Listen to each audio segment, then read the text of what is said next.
In Lankavatara Sutra, it says that there are so many different things could manifest from your own mind, but our mind would differentiate everything. And then it says that without understanding it, everything is really the manifestation of mind. People tend to search outside of their mind.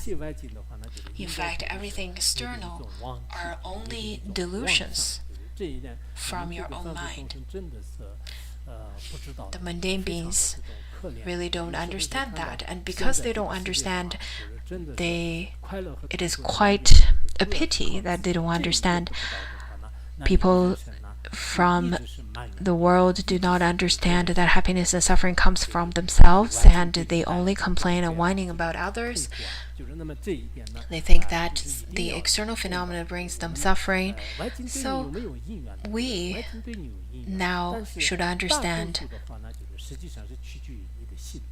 In fact, there are conditions that's brought about from the external phenomena, but the majority of the cause for your happiness or unhappiness really comes from your own mind. If you have an open heart, if you have a big heart, even the vicious enemies of yours cannot harm you. But if you cannot do that, the main reason is that because your wisdom is not matured yet, because you grasp too much onto the external phenomena, because those are delusions. Do you understand? Delusions and graspings, just like how an old monk that I know would say in such a way. So, delusions and graspings. What does that mean? It means that initially it doesn't have anything, but you are grasping onto it to be in such a way, therefore it appears in such a way, or you can grasp in such a kind of delusion. In the Tang Dynasty,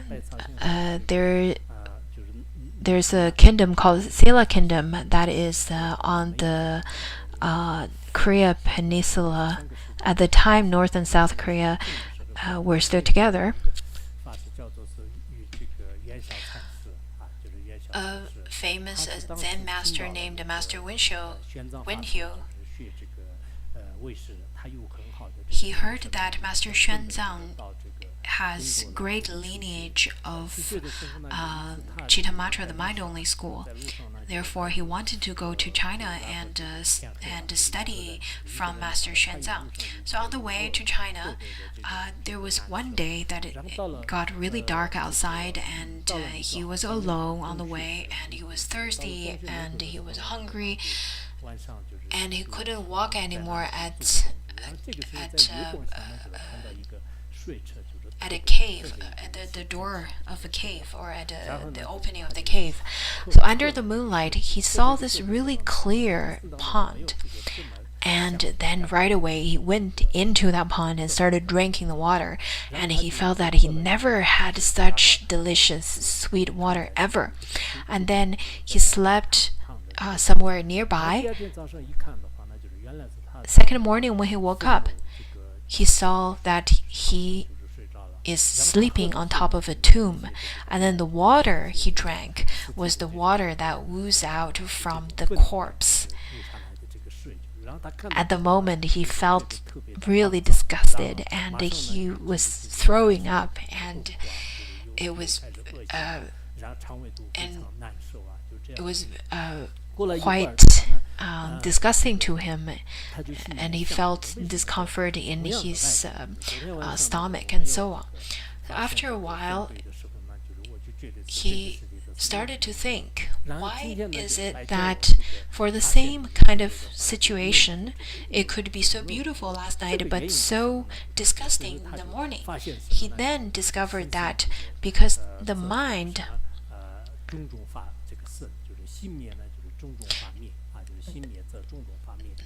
Because if the mind arises, then many manifestations would arise, and if the mind ceases or thought ceases, then the many different kinds of manifestations would also cease.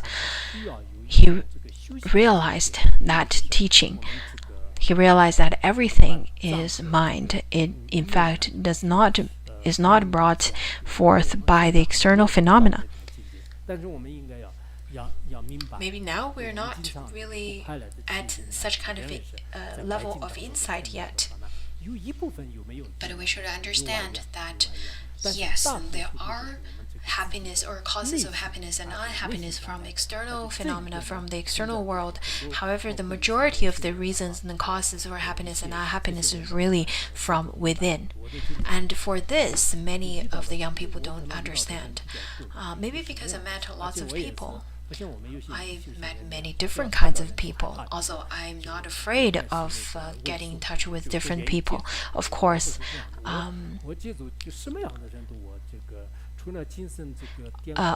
other than lunatics, I really enjoy getting to know others. People from different walks of life. In fact, I enjoy getting to know all of them. And after getting to know lots of people, I think about that many times, that if these people have some inner realization, it would be very beneficial for them because they're suffering so much. If he could have encountered Dharma earlier, if he could have some realization of the Dharma, wouldn't that be so wonderful? He would be alleviated. Especially when I see people who fight over wealth, fight over different things, and then I would have such kind of thinking.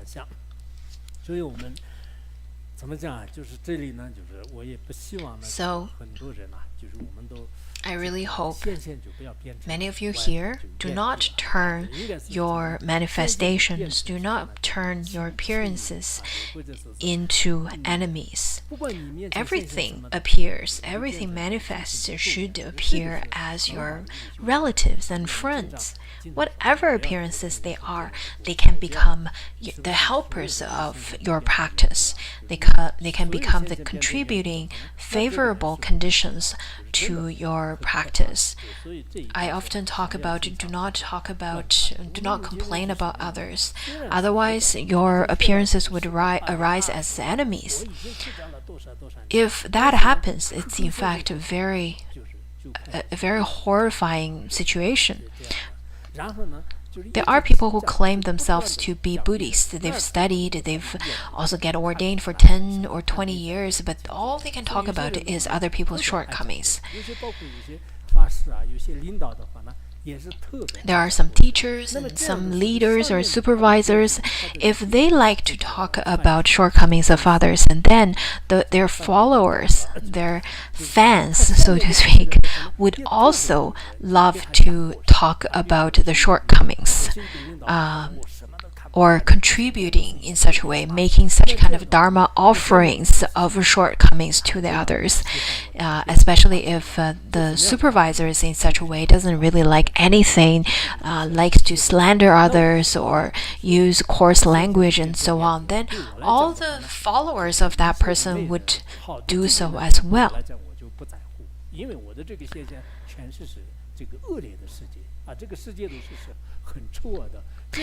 All you could see, if that's how your mind works, would be an ugly world that is full of corruption and full of injustice and so on.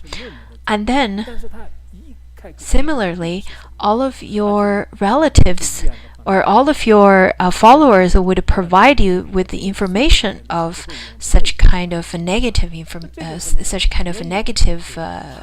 with negative connotation. We can see a person's mind. A person's language could reflect his or her mind. So you can definitely tell if a person is peaceful or not, if the person's happy or not through his or her language. Therefore, I encourage those of you who serve your teacher, serve your guru, you should try to provide positive Dharma offerings, and talk about practice and listening, to talk about the merits, and to talk about beneficial things about the social that contribute to society as well as sentient beings. This is quite important.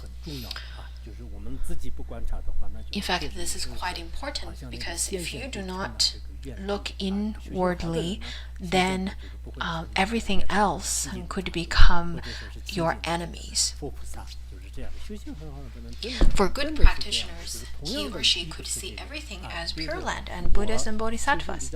Even if the two kinds of people live in the same world, the ones with a good practice, with a good realization, then living in 3-star hotel, 5-star hotel would all be fine.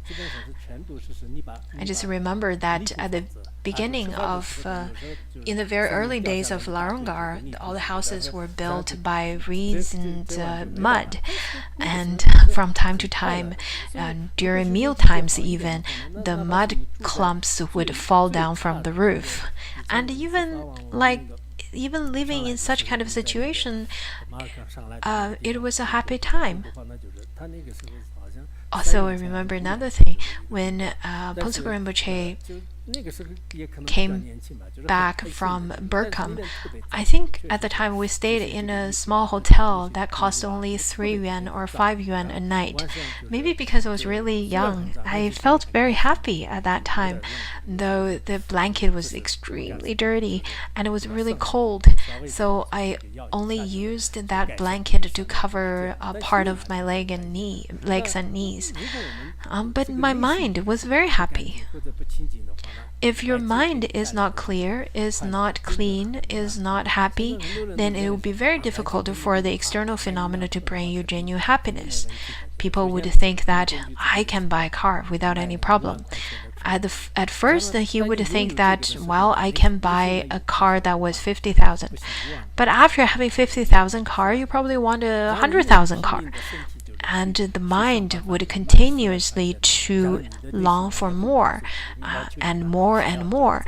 And in such a way, you would have to suffer from working more, because you're working more and you're suffering because you have no ability of controlling your mind. With the growth of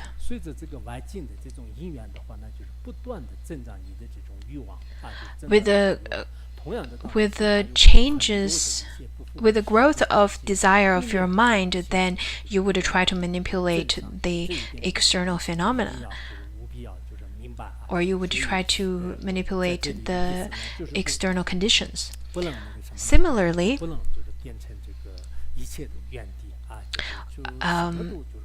it applies to our negative emotions.